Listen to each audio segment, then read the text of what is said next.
Marahil ay napapagod ka na. Nakakapagod naman talaga. Di alam kung alin ang mauuna. Problema sa sarili o mga problemang di mo na makaya. Ang mundo'y sadyang nakakapagod na.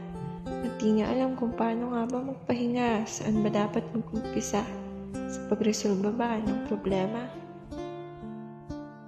Sarili di na maintindihan, nanguhusgahan pa ng ilan. Sino ka para ko'y husgahan, kung di mo naman alam aking nararamdaman. Mga hinaing ay di na mapakinggan, meron pa bang nariyan? Mabigat man ang nararamdaman, ngunit wala man lang mapagsamihan. Isip ay napakagulo na kahit ako mismo hindi na maintindihan ang sarili ko. Ngunit alam kong nariyan ka, ginagabayan ako.